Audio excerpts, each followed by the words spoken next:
Hello everybody and welcome to a new video where I explain why I am putting Fiverr on my watch list. Fiverr is the leading gig work platform in the US and most of the world. But let me preface this video. So Fiverr was a big growth stock in 2020 and 2021. But right now, I did not buy the stock back then, and right now, I am not planning to buy the stock. I do not own, nor do I plan to buy this stock at the moment. Why? Because this stock does not meet my growth criteria anymore. This stock growth is in the mid-teens, and so it doesn't meet my growth criteria at the moment, and it's not either the buy of a lifetime, because there are stocks that trade cheaper than Fiverr and that have 60% growth, like stocks like HIMS or StoneCo, for example. So it's not the buy of a lifetime yet, and it doesn't fit my my growth criteria, my revenue growth criteria of 30%. So I'm not going to claim that I'm bullish on this stock right now just to get views. That's not what I'm going to do. But I will tell you one thing: is I'm putting it on my watch list. Fiverr deserves to be on my watch list. Why?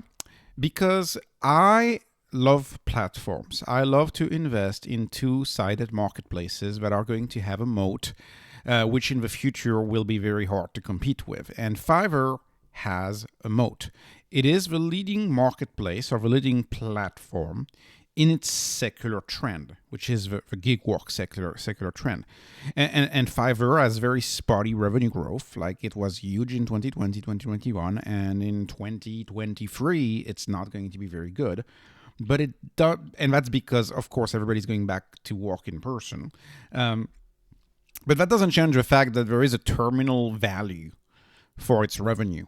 And, the question is, by 2030, what will be the revenue of Fiverr? Will there be much more gig work in 2030 than there is today?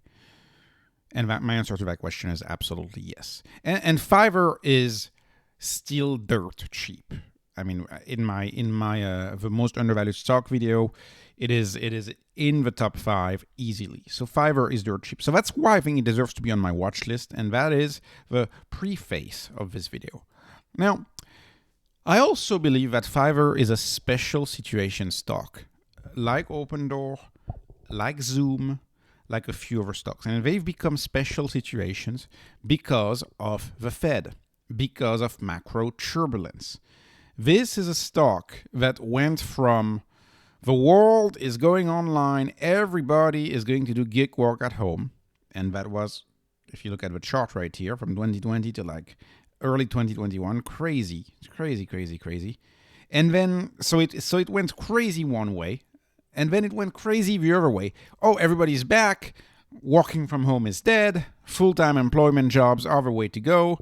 And of course, whenever, right, that was the theme of 2022, whenever this came around, the stock Fiverr crashed. So this stock did a crazy 180, where it went up 10x, and then it turned around and it was like, okay, down 10x. So plus 1,000%, minus 90%.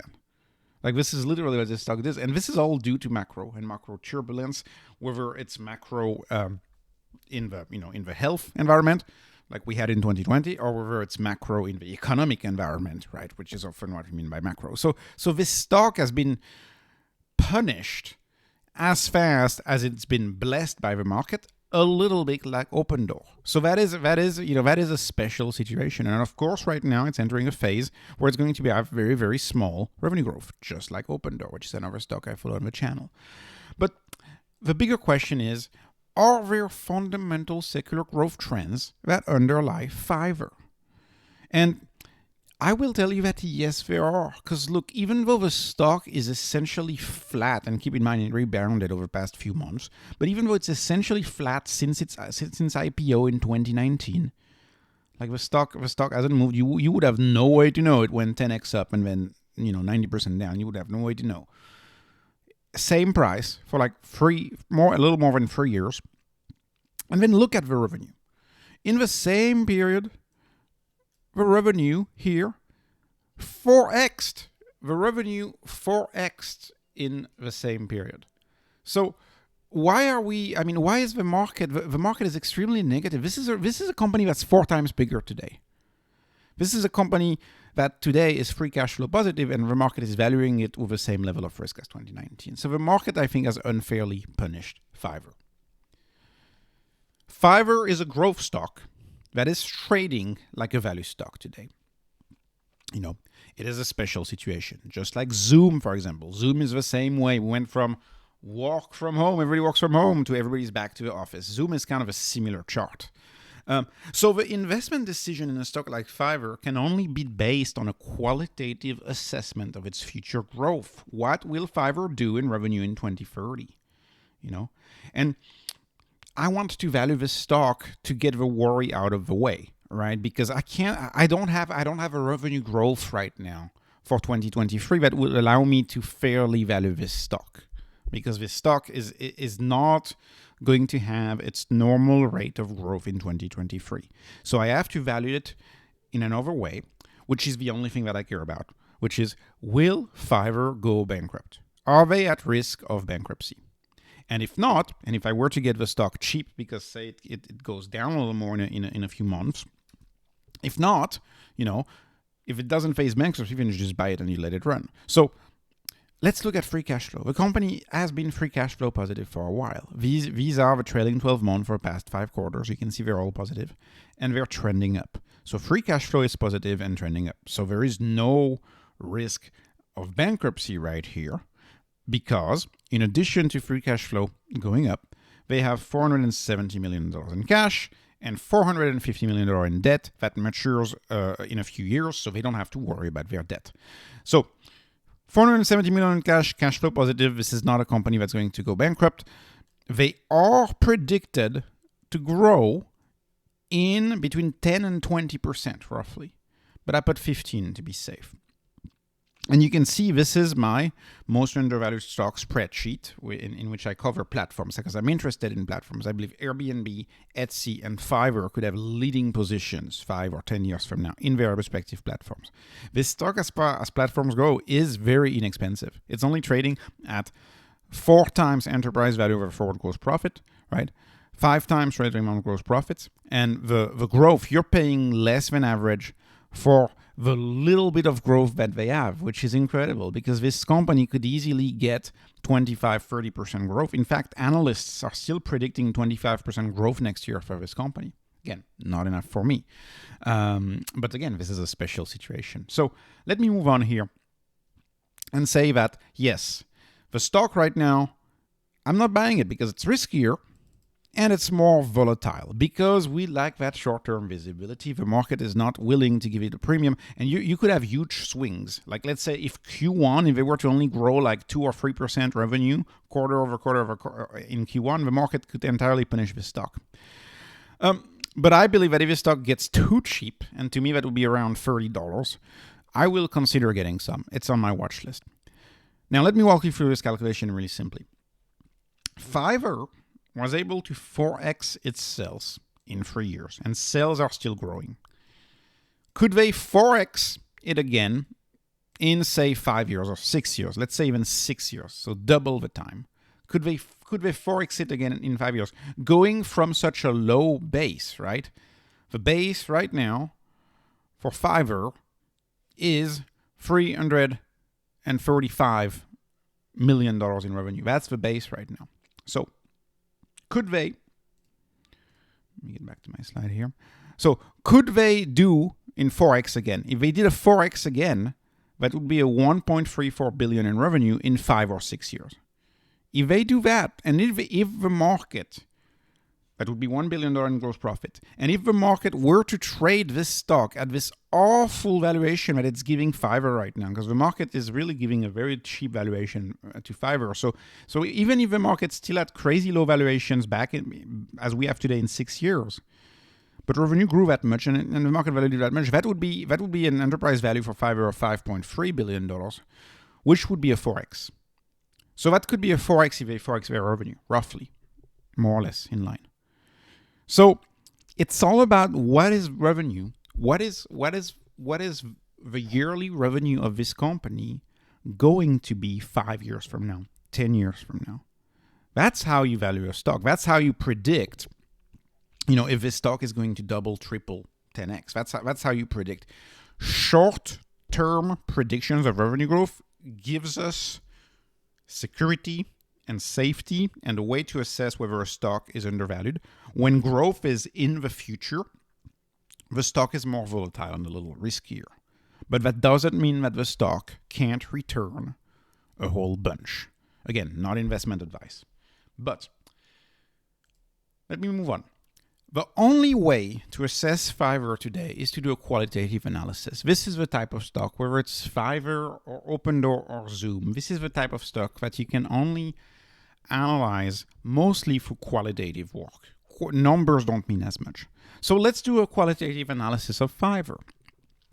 What is the future of work? Is it full-time employment or is it gig work? Well, I think for the foreseeable future, it's still going to be full-time employment for the foreseeable future.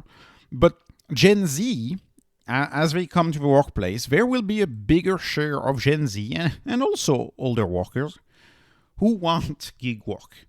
They will want gig work because we see this already in popular culture. Think about how many people, for example, make money on Etsy, make money on Uber, make money on Lyft, DoorDash. How many of them recharge cars and bikes? How many people are influencers? How many people write newsletter on Substack and get subscriptions? How many people are YouTubers, TikTokers, Instagram, selling Instagram through DM? Went to the dentist the other day. I had a dentist who had found a job on Temp Me, and she preferred to go from dentist to dentist and make a bunch of money daily in the medical field as a gig worker. Instacart, Freelancer or Upwork, even LinkedIn. I could go on. There is demand for gig work out there. This is a tangible thing. This is not a fad. Fiverr is not a pre-revenue company. There is demand for what Fiverr has to offer, as evidenced by all of these different apps that are about gig work. I believe gig work is a long-term secular trend. And Fiverr was started in 2010, so they were one of the first platforms. And they got this flywheel going. If you're familiar with the story of Amazon, if you're familiar with Jim Collins' book, Good to Great, you're familiar with the power of a flywheel. The flywheel is when a business becomes unstoppable because no other business can catch up. So this business is all about driving quality demand from valuable companies who want quality work and quality supply. So it's a two-sided demand platform, a bit like Uber, a bit like Airbnb, a bit like Etsy, a bit like Lyft. It's a platform. It's all about, you need to be very careful growing the platform at about the same speed. You need to have a match between the supply and the demand at all times, and it's a flywheel. The better quality the work, the more demand you'll attract. The more demand you attract, the more quality workers you'll attract. The more quality workers you'll attract, the more demand, etc., until you get an unstoppable flywheel, which is how Amazon grew to crazy proportions. These platforms, these marketplaces are very powerful, and they're one of the top business models today, along with software as a service, which is another top business model. This is a great business model. And what they do is service as a product. So instead of hiring, say, by the hour, like it's still done in a lot of full-time employment, instead of hiring by the hour, they will hire based on a product. So you will hire a worker just for a teeny tiny piece of work. And it's a search site. So like you go on Amazon to search for products, you would go on Fiverr to search for tiny services like voiceover, graphic designs, SEO, marketing, advice. You could look for anything. And it's an end-to-end platform, which means that they handle everything from payments to billing to integration with your own software. There's a lot of things that the platform handles, and it takes a fee to do that, of course. So, how does Fiverr work, right? So you have a seller that lists services. The buyer pays Fiverr a fee of $5.50 extra, for example, in the case of $100, right? The seller starts working immediately, right? It's a deal flow system, starts working immediately. And then the seller delivers the product, and Fiverr pays the seller $80. So Fiverr has a 25.5% cut of each service, which leads to the great margins that I was just talking about, because again, they serve as the main platform here. So this is how Fiverr works simply in a nutshell. And Fiverr is going after better and better and better businesses, right? It's not just small business. It's not just entrepreneurs who are, it's not just entrepreneurs who are working and using Fiverr, right? It's not just if a small business wants a logo. No, it's big business. They're going after a big business. So Unilever, for example, increases their turnaround on, say, presentations, internal, external presentations, by having a whole bunch of different small workers work on their, small task workers work on their deliverables, right? A campaign video, you could have someone edit a video. Then you could have someone do a do-over. Then you could have someone do, I don't know, a spell check or a screen check. You could have someone write a script. You could bring in hundreds of different workers to make a project, a little bit like a company would bring dozens of people together to make a project. By the way, Fiverr is successful, but there is another business that comes to mind that is successful, which is Amazon Mechanical Turks. If you know anything about Amazon Mechanical Turks, which is for human intelligence tasks, so even smaller tasks than this, Amazon Mechanical Turks came before Fiverr and kind of proved this concept even beyond Fiverr. But Fiverr is about really attracting that better supply, that quality supply, quality demand, quality supply, quality demand. And the final slide, I'll show you in these two final slides, kind of the supply that they have. So people make a living on Fiverr. You have people that make a living on Fiverr. Of course, these are examples, and you have plenty of people who make, $5,000, $10,000 work on Saturdays as an extra work. That's a lot of people on Fiverr, but you also have people who make a living. And each quarter, their investor presentation shows and features different sellers. So I've seen a bunch of them. This is not just two. There's way more than two. But this is an example of, for example, here you have a seller and they show the seller. Well, what do? They're a voiceover artist. They do voiceover for commercials and they sell them on Fiverr. They made $60,000 on Fiverr. But it can go up to the very high-end professionals. So this is a very high-end professional, right? Earn over $700,000 on Fiverr because he is a SEO professional with 15 years experience in the corporate world, and he was able to resell his experience on Fiverr. So 700, right? Over a 3-year period, assuming they reached velocity in their business, say the last year and a half, you're talking about the equivalent of a corporate job of money made on Fiverr. So Fiverr is a credible and, for some people, a meaningful source of income. And I think, because this is all about the mega trend, it seems to me like the mega trend will continue. There will be more and more quality supply who wants independence and who wants to list their service on Fiverr, which will attract more and more quality demand from better and better companies, propelling this flywheel forward, which is kind of a magic of two-sided marketplaces. So, this was not investment advice. This is just entertainment. Thank you so much for watching. Please like, please subscribe. I appreciate any subscribers I can get. Thank you very much and have a wonderful day. Thank you.